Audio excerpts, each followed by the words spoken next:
ಮೇ 25, 2025 ಕೋಲಾರದ APMC market ನಲ್ಲಿ ಹೆಸರುವಾಸಿಯಾಗಿರುವಂತಹ KNN ಮಂಡಿ ಮಾಲೀಕರಾದ KN ಪ್ರಕಾಶ್ ಅವ್ರ ಜೊತೆ ಇವತ್ತು ನಾವಿದೀವಿ. ಅಣ್ಣ, ಇವತ್ತು ಯಾವ ಟೊಮೆಟೊ ಏನೇನ್ ರೇಟ್ ಹೋಗಿದೆ ಅಂತ ತಿಳಿಸ್ಕೊಡಿ ಅಣ್ಣ. ಇವತ್ತು ಏನ್ ಟೊಮಾಟೊ ಜ್ಯೂಸ್ ಅವ್ರ ಖರೀದಿ ತುಂಬಾ ಕಡಿಮೆ ಇದೆ. ಒಂದು 20-25-30 ರೂಪಾಯಿ ಒಳಗಡೆ ಆಗಿದೆ. ಸ್ವಲ್ಪ ಸುಮಾರಾಗಿರೋದು ಒರಿಸ್ಸಾ ಲೈನ್ ಆಗೋದಲ್ಲ 50 ರೂಪಾಯಿಂದ 70-80 ರೂಪಾಯಿ ಆಗಿದೆ. ಸೆಕೆಂಡ್ ಕ್ವಾಲಿಟಿ ಬಂದು 100 ರೂಪಾಯಿಂದ 120-130-150 ರೂಪಾಯಿ ರೇಂಜ್ ವರೆಗೂ ಆಗಿದೆ. ಫೈನ್ ಕ್ವಾಲಿಟಿ ಬಂದು 150-220 ರೂಪಾಯಿ ನಾಟಿ ಆಗಿದೆ. ಸ್ವಲ್ಪ ಕ್ವಾಲಿಟಿ ಸುಧಾರಿಸ್ತಾ ಇದೆ. ಮಳೆ ಸ್ವಲ್ಪ ನಿಂತಿರೋದ್ರಿಂದ ಸ್ವಲ್ಪ ಸುಧಾರಿಸ್ತಾ ಇದೆ. ಬಾಹು ಮಾಲಗಳು ಏನ್ ತೋಟದಲ್ಲಿ ಬಿಟ್ಟಿದ್ರು ಆ ಮಾಲಗಳು ಹಂಗೆ ಇರ್ಲಿ, ಅದು ಇನ್ನೂ ಸ್ವಲ್ಪ ಕಲರ್ ಬರ್ಲಿ. ಚೆನ್ನಾಗಿರೋದು ಶೈನಿಂಗ್ ಇರೋ ಬಾಹು ಮಾಲನು ಒಳ್ಳೆ ಬೆಲೆ ಹೋಗುತ್ತೆ. ಈಗ ಇನ್ನೊಂದ್ ಸ್ವಲ್ಪ ದಿವಸದಲ್ಲಿ ಬಾಂಬೆ, ಗುಜರಾತ್, ಡೆಲ್ಲಿ ಸ್ಟಾರ್ಟ್ ಆದಾಗ ಬಾಹು ಮಾಲಗಳನ್ನು ಕೇಳ್ತಾರೆ. ಕ್ಲೀನ್ ಆಗಿ ಮೇಂಟೈನ್ ಮಾಡ್ಕೊಂಡ್ ತನ್ನಿ, ಒಳ್ಳೆ ಬೆಲೆ ಸಿಗುತ್ತೆ. ಮತ್ತೆ ಸೀಡ್ ಬಂದ್ಬಿಟ್ಟು 50-60 ಒಂದ್ ರೇಂಜ್ ಹೋಗಿದೆ. ಸೆಕೆಂಡ್ ಕ್ವಾಲಿಟಿ ಬಂದು 70 ರೂಪಾಯಿಂದ 150-200 ರೂಪಾಯಿ ರೇಂಜ್ ಹೋಗಿದೆ. ಫೈನ್ ಕ್ವಾಲಿಟಿ ಬಂದು 250-260-270 ರೂಪಾಯಿ ರೇಂಜ್ ಹೋಗಿದೆ. ಕ್ವಾಲಿಟಿ ಸ್ವಲ್ಪ ಕಡಿಮೆ ಇದೆ. ಇನ್ನು ಸ್ವಲ್ಪ ಮಳೆ ಹಿಂದಕ್ಕೆ ಹೋಗಿ ಸುಧಾರಿಸಬೇಕಾಗತ್ತೆ. ರೈತರಿಗೆ ಏನ್ ಮಳೆ ಹಿಂದಕ್ಕೆ ಹೋಗಿದೆ, ಸ್ವಲ್ಪ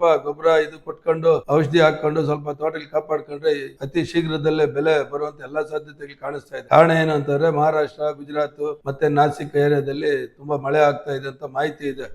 ಮಳೆ ಆದ್ರೆ ಅಲ್ಲಿನ ಮಾಲ್ ಸ್ವಲ್ಪ ಡ್ಯಾಮೇಜ್ ಆಗುತ್ತೆ. ಇಲ್ಲಿನ ಮಾಲ್ ನಮ್ಗ ಒಂದು 2 ತಿಂಗಳು ತುಂಬಾ ಚೆನ್ನಾಗಿ ನಡೆಯುವಂತ ಎಲ್ಲಾ ಅವಕಾಶಗಳಿದೆ. ಆಗಸ್ಟ್ 15 ನಮ್ಮ ಮಾಲ್ ಕೇಳೋದು. ತದನಂತರ ಬೇರೆ ಕಡೆ ಮಾಲ್ ಬರುವಂತ ಸಾಧ್ಯತೆಗಳಿರ್ತೈತೆ. ದಯವಿಟ್ಟು ತೋಟಗಳಿಗೆ ಕಾಪಾಡ್ಕೊಳ್ಳಿ. ಈ ಮಧ್ಯೆ ಸ್ವಲ್ಪ ಬೆಲೆ ಬಂದು ರೈತನಿಗೆ ಅನುಕೂಲ ಆಗ್ಲಿ, ದೇವರೆಲ್ಲರಿಗೂ ಅನುಕೂಲ ಮಾಡ್ಲಿ ಅಂತ ಈಗೇನ ಆಶಿಸ್ತಾ ಇದ್ದೀನಿ.